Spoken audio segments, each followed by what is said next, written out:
Hello, Peter. Hi. Hello, we're ready for action. We've got your presentation up. Okay, I'm ready. Ready whenever you... Yes.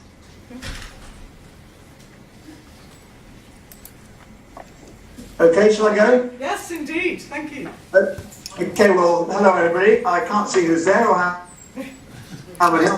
Sorry I can't be with you, but being in the part of that, which was once, as they say locally, sous la domination anglaise, had its compensations on a nice sunny afternoon. Breaking dawn on Monday, the 19th September 1356, revealed the Black Prince's army, some 6,000 strong, arrayed in the fields near the Abbey of 5 miles southeast of Poitiers. Facing them, just out of about bowshot, was a much larger French army, commanded personally by the French King John II. Harsh observer, considering the Prince's army, about half of whom were English and Welsh, with a smattering of German and French knights in the service of the Prince, and the rest Gascons, Duchy of Aquitaine, would probably not have given them much chance. They were short of supplies, deep in hostile territory, at least 10 days march, and faced a French army perhaps 3 times as numerous, an army fighting to defend home ground, and growing all the time as fresh troops arrived to fight the invader.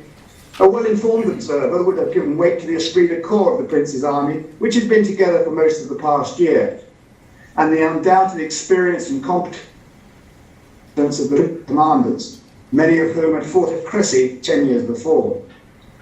Nevertheless, he would probably still have judged that the odds weighed heavily in favour of the French. Yet at the end of the day, the Black Prince had won a battle which led the Italian scholar and writer Petrarch to remark, "In my youth, those Britons called English, those timid of barbarians, today they are a very bellicose people. They have beaten the ancient military glory of France in victories so numerous and untold. These people, formerly inferior to the wretched Scots, in addition to the deplorable catastrophe of a great King John, that I cannot recall without sighing, the France by fire and steel, and are barely recognisable. Poitiers is overshadowed in the English collective memory by Crécy and Agincourt. Yet Poitiers, with the French king captured and his realm thrown into chaos, was arguably as close to a decisive victory as the English were to come throughout the 100 Years' War. Instrumental in due course in achieving the Treaty of Bretigny 4 years later, which ceded great tracts of France to the English crown. But what events brought the two armies in the summer of 1355? In the summer of 1356, in the summer of 1355, a year before, the truce which had endured since the capture of Capital 7 was due to expire, and French forces were starting to make incursions into the Duchy of Aquitaine. To counter this threat, the Black Prince was dispatched with some men to Bordeaux to reinforce those Gascons loyal to Edward III as Duke of Aquitaine. Landing in Bordeaux almost exactly 1 year, the Prince quickly assembled an army with loyal Gascons, and in early October set out raiding deep into the Languedoc, reaching as far as the Mediterranean in an English army beyond the Toulouse for the first time in the war. By the time he returned to Aquitaine in early December, he had spread throughout the lands that his army had crossed. The effects were far-reaching, diminishing significantly the ability of the French crown to raise taxes for campaigning in the following year. In addition, coupled with some more local raiding during the winter and early spring of 1356, these operations persuaded a number of Gascons, unsure whether to come across to the English cause. While this was going on, reinforcements were raised in England, and a further 600 archers sent to join the Prince. By August 1356, the Prince was ready to carry the war to the French once again, and he set off from Bergerac with around 6,000 men to defend the Duchy of Aquitaine. The grand plan for that summer was for 3 English armies to converge on the centre of France. The Black Princes, a second of the men under the command of the Duke of Lancaster, which had landed in Normandy in early June, and a third, which entered the third plan to bring via Calais. It set out from Bergerac. Aragonese galleys allied to the French appeared in the Seine estuary. By late August, the threat that they posed led to the cancellation of plans, and hopes now rested on Lancaster and the Prince. The Prince's initial objective was Bourges, where he expected to find the Count of Poitiers with a French army. He moved north with the vanguard and middle guard, while the rear guard advanced through the Auvergne to converge with the Prince near Bourges. As they advanced, the Count of Poitiers, the king, and the army he was gathering to the north. The Prince continued towards the Loire, hoping to cross and join Lancaster. Then came the first engagement with the French, getting the better of a large scouting party, whose survivors took refuge in the castle of Romorantin near the river Cher, but they surrendered after a short siege. The summer of 1356 was wet, and the Loire could not be forded. Finding the bridges either destroyed or held in force, the Prince had little choice but to turn home. He moved in stages with pauses near Tours, Montbazon and Châtellerault, in the hope that he could still join with Lancaster, join the French in battle if the circumstances were right. But in doing so, he needed to avoid becoming trapped between the rivers and the Cher and the Anniv. A little busy, but the essential points are that it shows the two armies more or less moving in parallel, and the three main towns should be ringed where he took his Montbazon and Châtellerault. And just as an aside, it's quite interesting that he took these pauses here for several days, because it's often alleged that he was fleeing the French, when actually he was really, he could bring them battle if the circumstances were right, but at the same time to avoid being trapped. On Friday the 16th of September, the Prince would be from Chauvigny, the east of Poitiers, to Poitiers on the following day.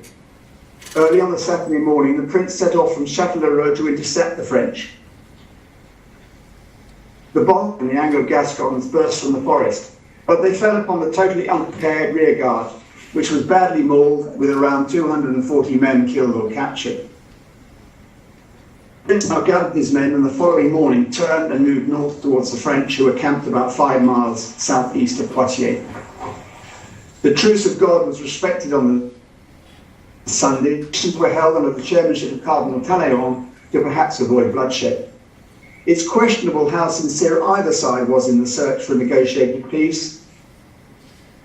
At the end of the day, there had been no agreement. As the negotiations continued, there were arguments within the French camp over the best course of action. Some, including Marshal, argued for a peaceful solution, particularly since the Anglo-Gascon army was facing an increasingly difficult situation with supplies. Others, however, including Earl 200 Scotsmen at arms, in violation of the truce between Scotland and England, and Marshal Odeham argued strongly that a negotiated peace would be dishonourable. The Prince's army should be easy enough to defeat. There's a little story here of the rivalry between the two French, Clermont and Odeham. It's said by the historian that Odeham accused Clermont of cowardice, and cowardice has responded with words to the effect of, "You think I'm a coward, if it comes to battle tomorrow, you'll be lucky to put your horse's muzzle up the arm." On Sunday, a French reconnaissance of the Anglo-Gascon positions concluded that they were really well prepared, making good use of the sunken road as natural fortifications. Eustace de Rincmont, who had carried out the reconnaissance, also reported that the hedge had been lined with archers, stacked by mounted men, and that the men-at-arms were on foot, with further archers in front of them. It was standard practice for English armies of Edward III to fight on foot, position, and optimising the use of their archers.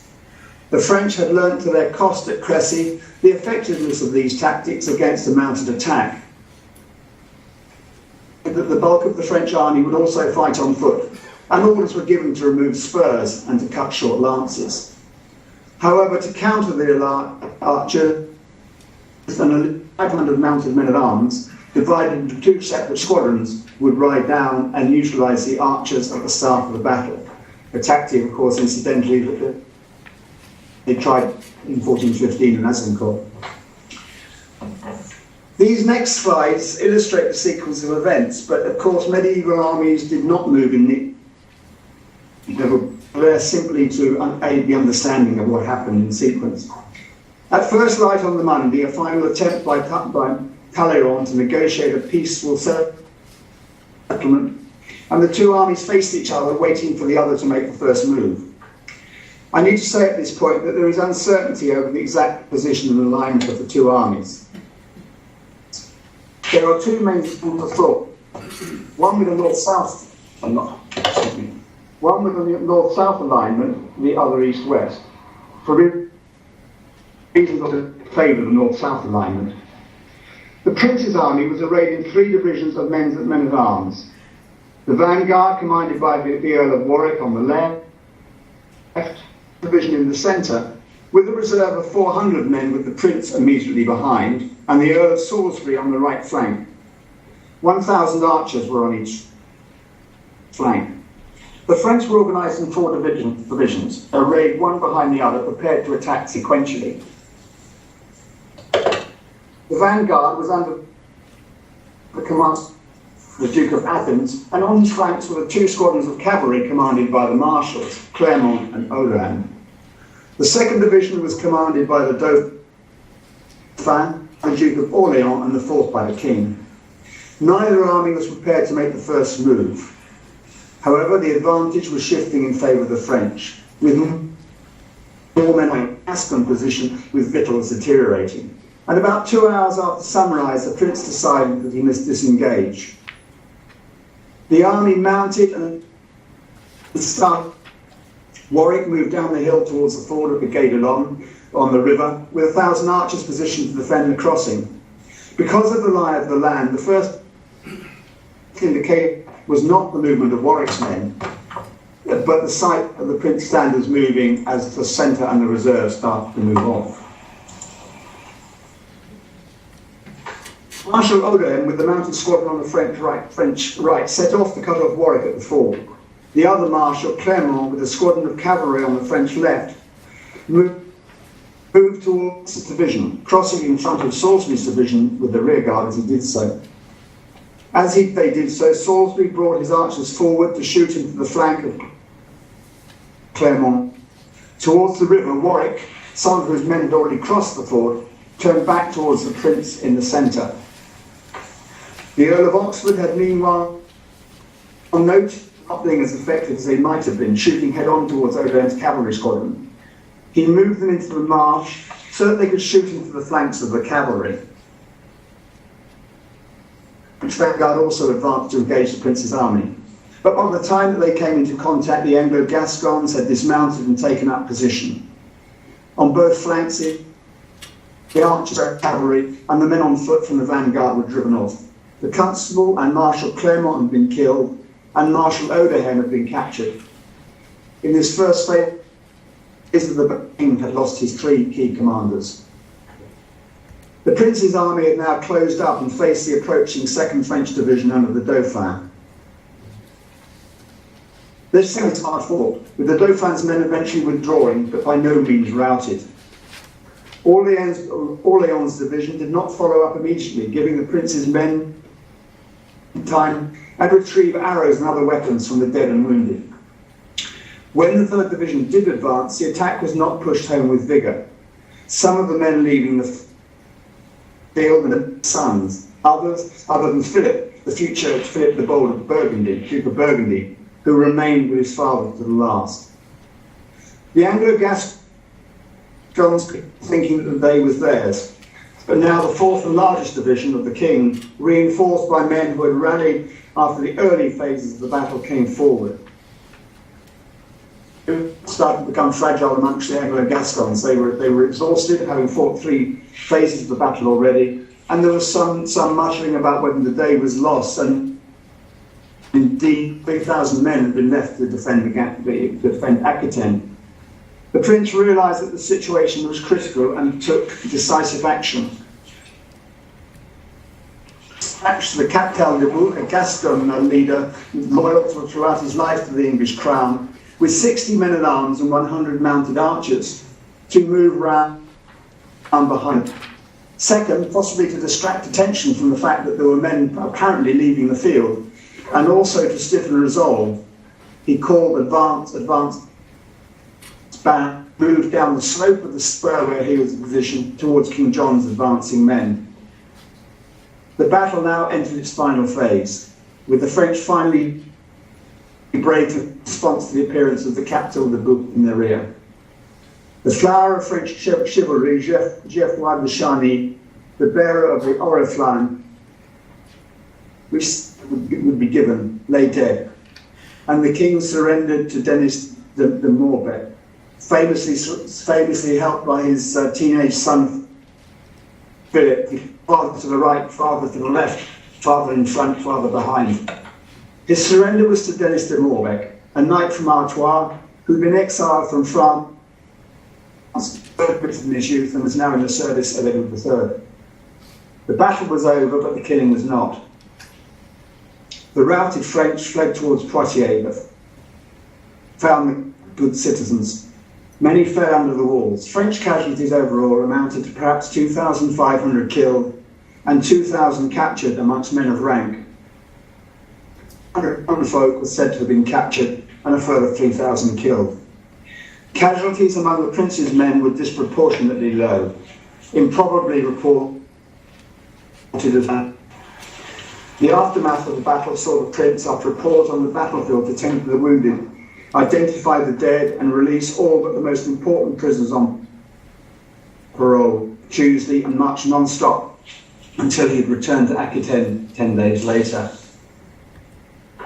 The following spring, King John was taken to London, and after protracted negotiations and a further invasion of France by Edward III in 1359-60, the Treaty of Bretigny was signed, which ceded wide the English crown in return for a renunciation of the English claim to the French throne.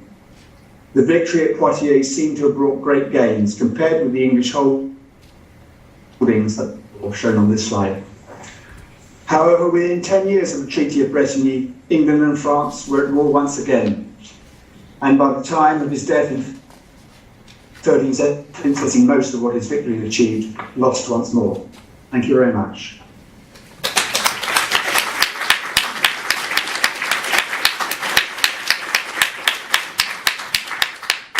Thanks very much, Peter. I think it's difficult to take questions at such a distance, but many thanks for doing it. And maybe as we're setting up the next talk, we can bid you a fond au revoir.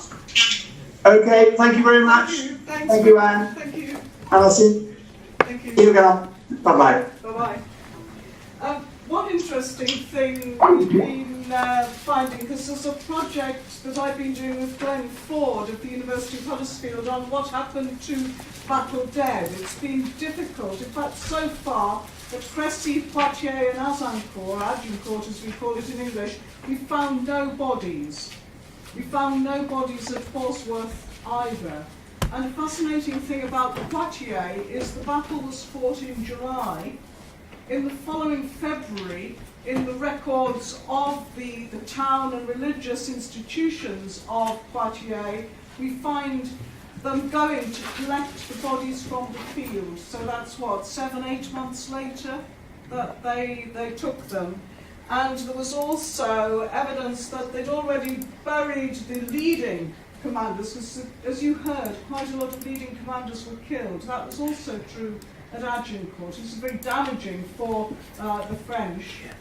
The leading commanders were buried inside churches in very honorific positions, close to the altar and that kind of thing. But we know from these records of February that the rank and file who had died, whose bodies had been left on the field, are buried outside in churchyards, but often connected to religious houses. And it's been suggested by an American historian, Kelly de Vries, that monks were particularly important in dealing with the battle dead. This is a new idea, but it is an interesting one. You've got to remember that we're dealing with a very religious age, and people did not want to lie in unconsecrated ground. And therefore the effort is always to move the bodies to consecrated ground. That is probably what happened at Bosworth, where they were moved to the church at Dadlington, the nearest parish church, buried there. And even, despite some members of the Richard III Society might be in here today, even what happened to Richard, because although his burial shows signs of haste and that kind of thing, nonetheless it was effected within a religious institution. So all of these sorts of projects, and this thing on battlefield burials is continuing and comparing with other societies as well, is shedding new light on all of these aspects. One problem historians of Agincourt and late medieval warfare have in general is that we don't have many weapons from the period surviving, or indeed armour from the period. I hope that later in the year you will go to see a major exhibition in the Tower of London. It's in the White Tower, and it's being organised by the Royal Armouries. We have members of the Armouries with us today, and it will put on show from this country and elsewhere some of the surviving weapons we have from the period, none of which, incidentally, can be connected directly with the Battle of Agincourt, but also items of armour, for instance, the horse armour, a head protection as well. But much of the armour that survives, including Henry VIII's very famous armours, which were in the Royal Armouries collection, actually were tournament armours. War armours have a much less good rate of survival there. So in that respect, we're very dependent on reenactors and on other sort of weapon collections of various kinds. We're very grateful that Martin has come along today to tell us a little bit more about these weapons and share with us some of his items here. I thought you were going to play the ukulele, actually. But over to you, Martin. Thank you. All right. Thank you very much.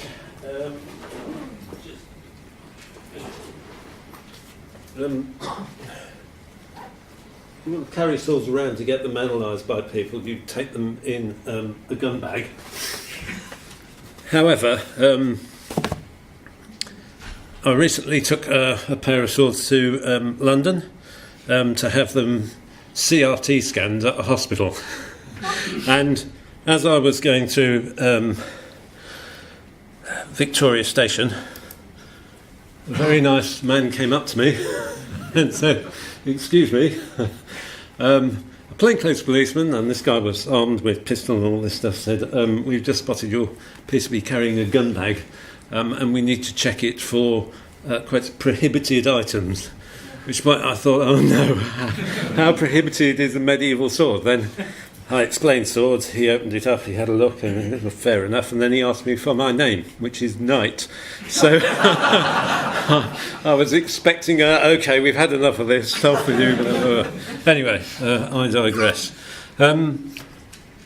I gave this talk yesterday, and I overran horrendously because I put too much stuff in. So what I'll try and do is whip through it and give people an opportunity to handle some pieces as we go. What I'll try to do is select a range of swords that would span the period of the 100 Years' War.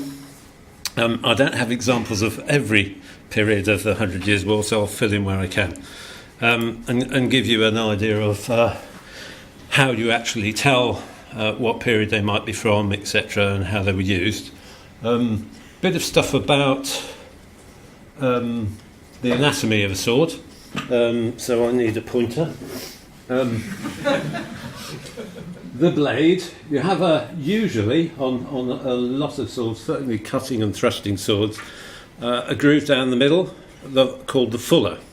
There's a lot of gumph appears even now still on the web. It's blood channels, usually from American websites and stuff like that.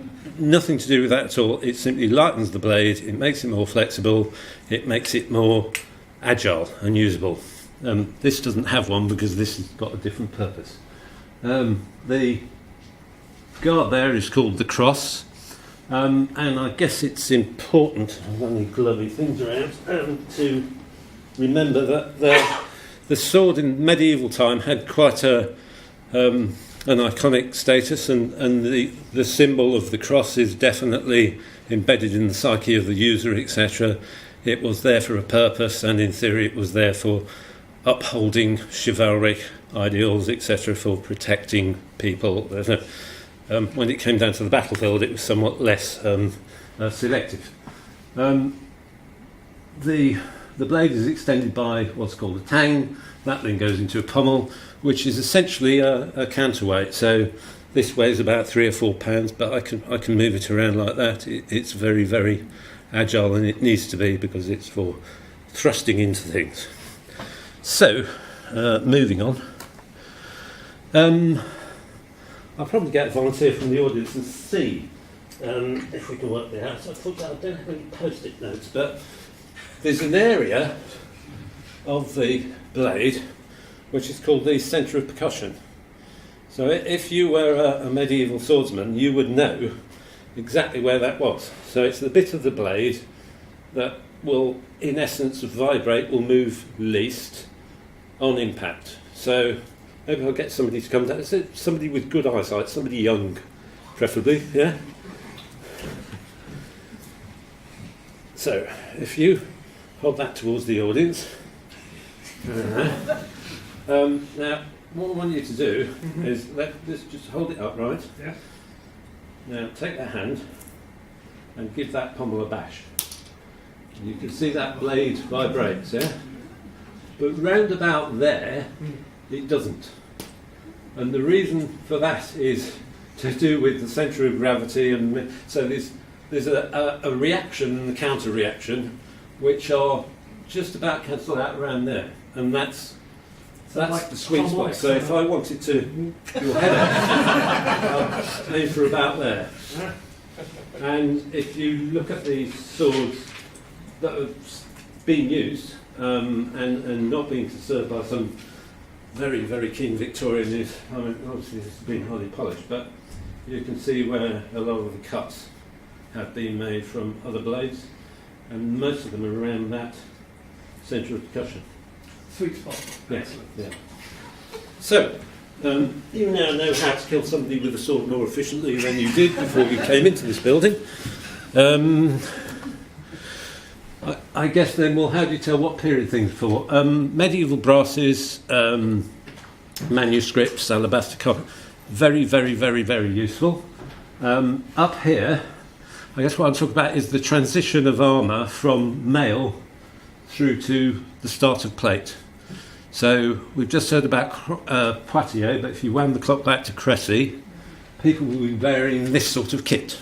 So effectively a combination of mail and gutter-shaped plates. You can see this chappie still has mail on the backs of his legs, and he's got an avantel around his neck, which would be quite highly padded, but it is an object of attack. So, what they would be using then would really still be essentially a cutting sword. Remember not to use too many of these either. So this, believe it or not, does date from 1300 to 1350. If somebody wants to come up and try that, it weighs about 3 pounds. It's quite a, yeah.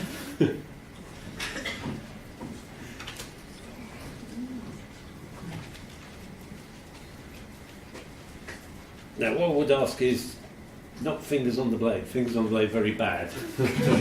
Leave lots of oils, and they attract moisture, and etc., etc.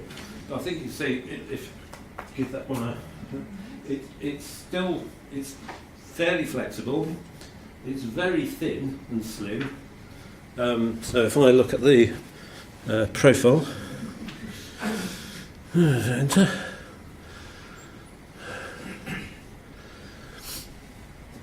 It's what's called a lenticular, so a flattened leaf shape section. So that's good for cleaving through things like flesh. and poor peasants who have very little armour, and it's primarily would have been a horseman's sword because it's got a long reach, but you could use that on foot very, very effectively, and you could probably cleave through poor mail with it, I would say. Now, what I'd probably do is ask somebody from the audience to come down and try that on and tell how safe would you feel. Any volunteers? He's not going to hit you. I'll make sure of that. So this is actually a fairly crude salad called a gelata. It's Italian. It's from about 1450, 1460, so later in the period we're talking about, but essentially the same construction. People talk about high quality steel armour and you can never get the sword through it. This is iron. This is not, like you say, you tell me, have it in the wood tap and have a look at how thick it is. Yeah, put that on your head. I have a bad feeling about this. Now, can you still hear? Yes. Yeah, so you see, you've even got little cutouts for the ears here, because it's very close fitting. So it's very similar to a bassinet, but I'll kind of ask the question, if he hit you really hard with that, how confident would you feel? I might have a concussion, but I might be alright. Yeah, I wouldn't want to test that theory. I think, yes, you might survive a couple of strokes, but a really, really hefty cleaving blow, I'm not convinced that iron wouldn't shatter. Anyway, thank you for that. So that's the kind of period around the Cressy period you might be dealing with. Put that there. There were cut and thrust swords in those days because obviously you wanted the alternative to get into plate. But then you start to get, moving to see, oh yeah, X-rays. Very good for finding out what's underneath swords, but I'll move on. When we come to the period of Poitiers and the war in Iberia, you've got a different paradigm. So this is the gilt bronze effigy of Edward of Woodstock in Canterbury Cathedral, and if you want to see a classic thrusting sword, that's it.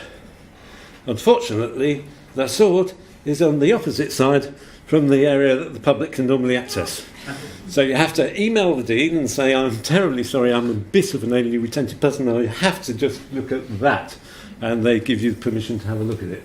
And it's absolutely brilliant. Now, I don't actually have one from that period, but this is an Italian one from about 1450. So designs start and they last for quite a long time. So I think you can kind of see there that you're dealing with a similar style of sword and cross. It's reasonably rigid, but it's a diamond section. And there's no way, I wouldn't, if you hit my arm really hard, it would definitely do me some serious damage and probably break it. It might even open the flesh, but it's not going to cut through it.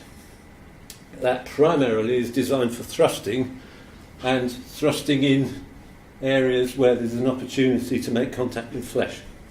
So essentially through mail. It's lighter, it's more balanced towards the hilt so that you've got precision, because if you're going to point at something and jab it at somebody, you better make sure you get it right, because they're going to hit you back.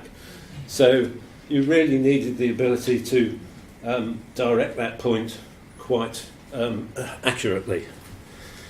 However, that's not the only solution. So you've got a chappie who's virtually covered in plate.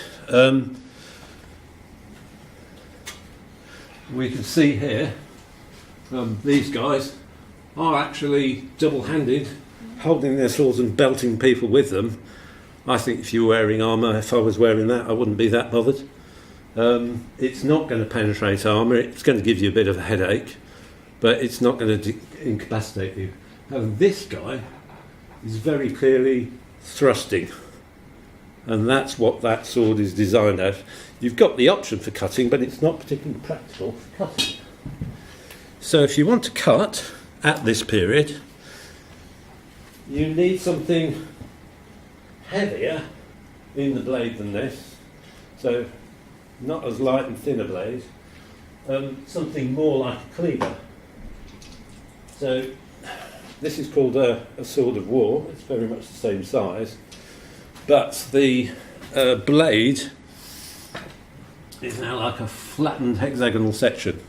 It's very much, this is about a full pound heavier, but same principle. You're going to use a two-handed sword to strike at people, and you're going to cause trauma. You're going to transmit a vast amount of energy to a limb, for instance, and that energy could crack bone underneath it and incapacitate you enough for somebody then to deliver a lethal thrusting blow.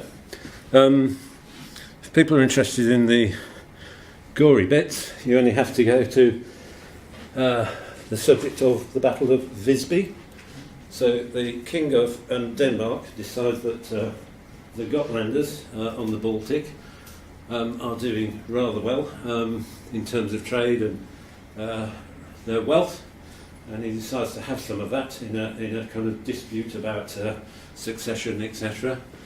So he invades with a professional Danish army with German mercenaries. So if you imagine those guys in the plate, these guys will be wearing plate armour, and they're up against a bunch of local yeomanry who are wearing this transitional stuff, and may only have had a coat of plates and some mail.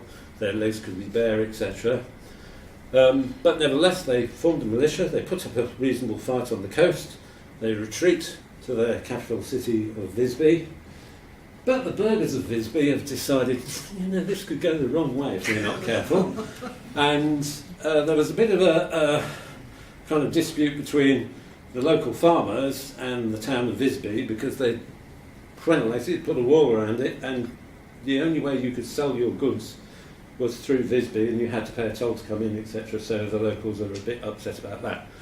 So to cut the long story short, the burghers of Visby cut a deal with the King of Denmark. They close the gates. The poor old locals are outside. The professional army comes up with all this kind of stuff, and they really know how to use it. And the evidence is that there are many, many skeletons that they have now reconstructed, because what initially happened is archaeologists in the 60s came along and took a layer off and took all the bones in that layer and then the next layer and all the bones in that, but they didn't bother about keeping skeletons together, so they reconstructed some now, and they can tell that from striations on bones, from these nicks, you'd leave a mark as you cut through a bone, that what these mercenaries were doing was going straight for the legs. Cut the legs onto the next person, cut the legs onto the next person. So that's kind of like the impact you could deliver around the time of Poitiers. And then we move on really towards the period which I guess the conference is most connected with. So what I might do is basically this kind of thrusting knightly sword has limitations. You can't cut with it very well.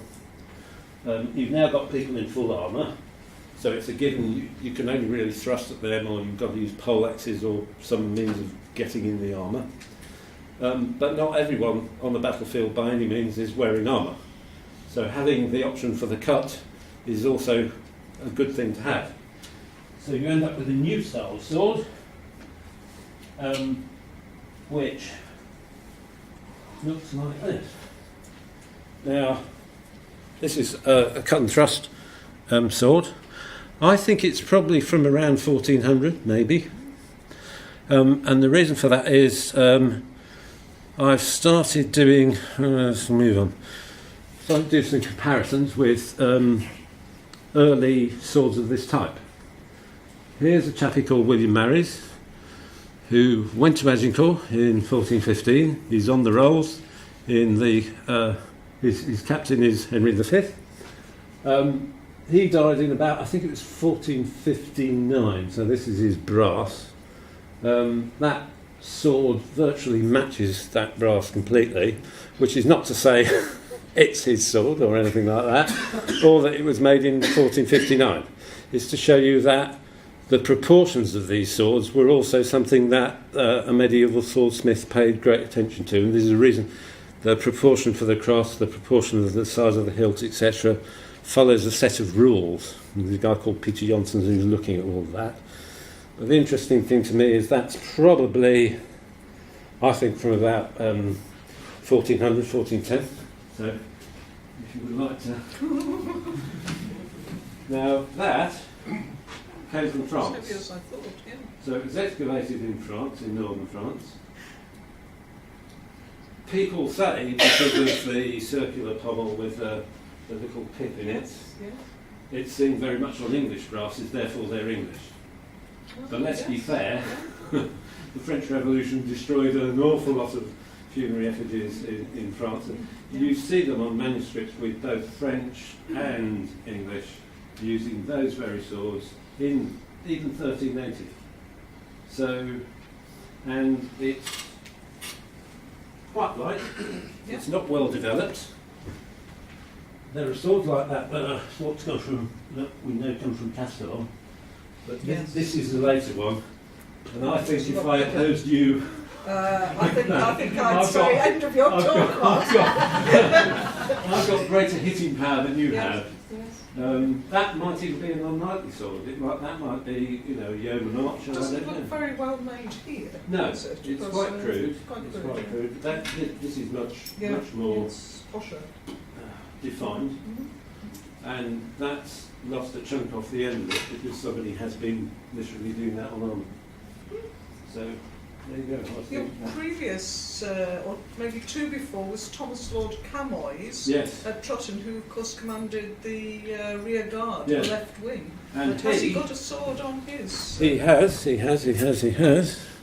Because I didn't, I went to see him because I could. It's sort of pestered and pestered. Oh, hold on, I'm going the wrong way.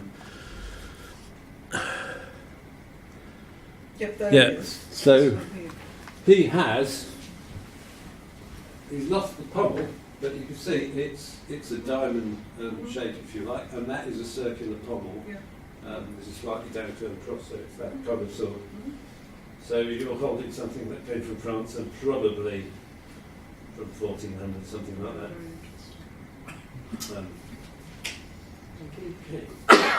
And I'll try and wind this up quickly now. So, I must not step on these, by the way. It'll be a very expensive mistake. And my wife will say, "What have you done?" Oh, yeah. So, finally, I will conclude with other ways to crack a nut, I think.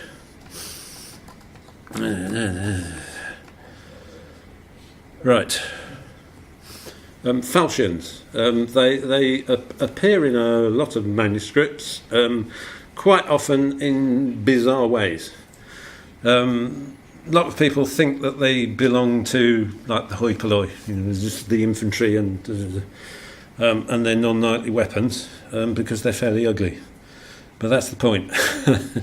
Because they're fairly sinister and odd, they get used as iconic indications of badness, if you like. So let's have a look there. Yeah, so here we go. These are the four horsemen of the apocalypse. They're quite clearly they are evil, and you have to give them attributes that are evil. That kind of serrated edge thing is totally useless. You can't imagine fighting with that. That's enormously expensive. It's a sign of these are bad people. And you take something that you're not so much familiar with and looks a bit sinister, and you use that as an icon. Here we have an alabaster carving, which, interestingly, the V&A dates 1480 to 1490. I think if you put 1380 to 1390, I would say that's about right, based on the costumes. But hey, These chappies, this is Herod Antipas. This is his court. Their faces are blackened to show that they're evil. It's nothing to do with racial connotation or anything. It's just they are the bad people with the black faces, and these are the good people. So that's his former wife, who he has divorced. And this is John the Baptist, and we all know what's going to happen to him when he marries his subsequent wife and has Salome. So they are holding falchions and twisted, pointy thingies. So again, they're a sign of badness, which leads you to the question is, do real ones actually exist? Yes, they do. This is the Conyers falchion in Durham. It's a big cleavy one.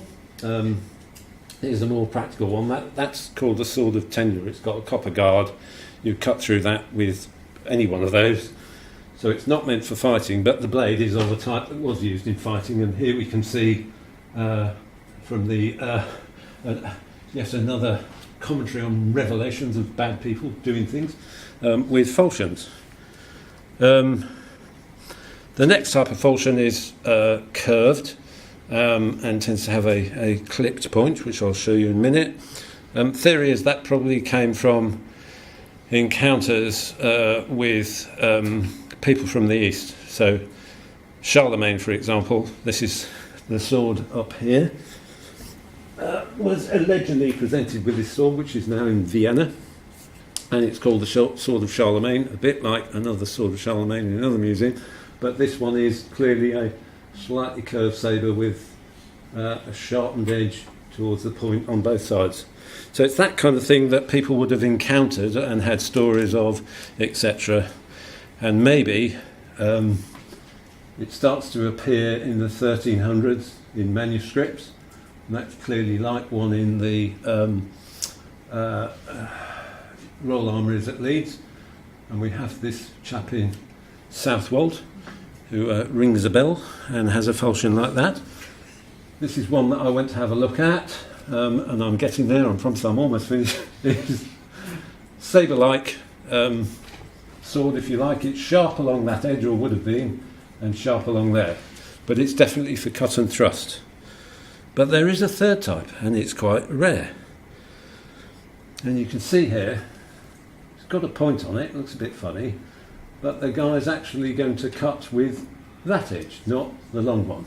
And the same here and there. And I didn't really appreciate that. You see it and just think, well, that's an artist's impression, until I came across that. So if we go back to Poitiers and the Black Prince, he's got this avantel enclosing his neck, probably a lot of padding in it, but if you really want to get inside of that, oh, it's my sword, I'll just use my hand. It's completely flat on that side, it's very sharp on that side, but it has this massive beak on it. And the only possible purpose for that is literally, if Chappie here who's making nets was wearing mail, I would come at you like that and thrust it into your neck. Which brings me back to the question of falchions were thought to be the weapon of the common man, because all he can do, he's not trained in proper fencing, he fights with his chops and all that kind of stuff, but actually, if you're going to stick that through mail, which appears to be its purpose, you've got to get pretty bloody close to somebody. So I think you've got to be wearing armour, and you've got to know what you do. And perhaps evidence of that is this hilt has cross-hatching on it, and it's silver plated. And I don't think your average infantryman would be able to afford something like that, or need something like that. So there you go. A flavour of swords of the period. If anyone wants to come and have a play, feel free to. Any questions? Yeah. Okay, what about other forms of weapons, such as crossbows and longbows? Were they more effective? Were more used? Oh, you've got to got to wait till after the coffee break to hear about the longbow. Yeah. But of course, one of the big debates is whether they could pierce armour. I thought maybe a more. I thought you meant poleaxes and other what are called staff weapons and that kind of thing. What do you think? On that front, I think good steel armour. If you shot a crossbow bolt at a relatively poor quality armour, I think it would penetrate. But when you're talking about your high status stuff, so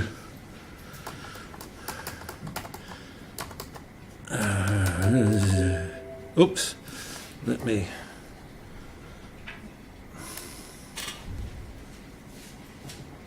get to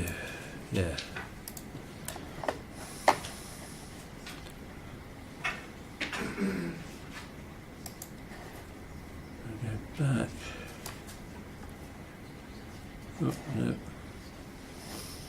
Oh, anyway, if you're talking about something like, I showed you a picture of the effigy of, there we go, the Earl of Warwick. He's wearing the best quality Italian armour that you could possibly buy. Very high quality steel, smooth curved edges, etc. I think arrowheads would skip off that, and I've got a 15th century breastplate at home, and what you can see around the collar of it is little quadrangular marks, which are probably bulging head arrows that have hit it and bounced off, but you also get skip marks where they're hit at an angle and bounce off. This helmet has some crazing on it. Something has hit it and started to shatter the plate, but it's bounced off. So, long-winded way of saying, I think arrows would be very effective against flesh. They're more likely to skip off a curved surface, but I wouldn't want to try the theory out myself. We've got a PhD student starting, funded by the Arms and Armour Heritage Trust, to start to look in more detail at these marks on weapons and on surviving pieces of armour to see whether they match. If you may have noticed, Martin there are fighting books, sort of instruction manuals in French and in Italian, to see whether the marks mention match the techniques of fighting in those books. I think there's a question from gentleman here. I'm wondering if this Bouncing is the sort of medieval equivalent of the flip knife. Well, yeah, not literally, but it suggests that I'm wondering whether it actually affects the way you use the sword. You said it was cut in the thrust. Whether it would be like fighting a southpaw, the sword play is different, perhaps, with that. Or alternatively, it's a sword for bad-mannered, maybe assassin swords, that sort of thing, the kind of thing that you're not expecting and gives you a nasty surprise, that sort of idea, perhaps in a dark alley. I don't think so, but I think there's an element of strangeness about it. So I think it's a very purposeful weapon, but it doesn't fit in with your. No, there's something very iconic about a sword, a long, thin blade and the cross-shaped, etc. When you start combining it with that, it just looks evil. It's plain nasty. So you can see here. Here are French knights going at it with falchions. And they're knights. They're not. Yeah.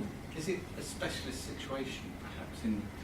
I suspect it's confined to this sort of period and only that sort of period. So maybe 1350 to 1400, you have a window of opportunity to do something with that, and it's a solution, but it's not along this particular type. It's not along this solution. Whereas the hatchet-shaped ones, there's the sabre-shaped ones rather.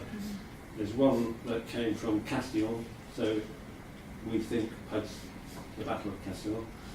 And that is a cut and thrust falchion. So that kind of cut and thrust ability continues because you could use it on the massive.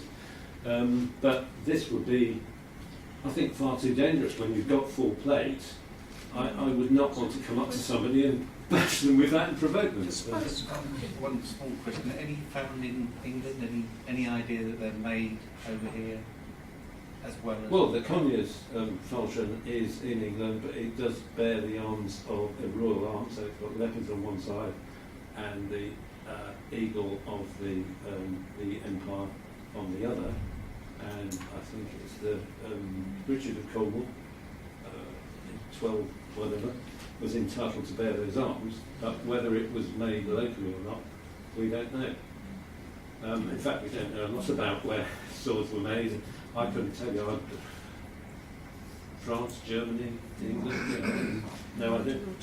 I fear we must stop there, but feel free. Martin's willing to chat about his things.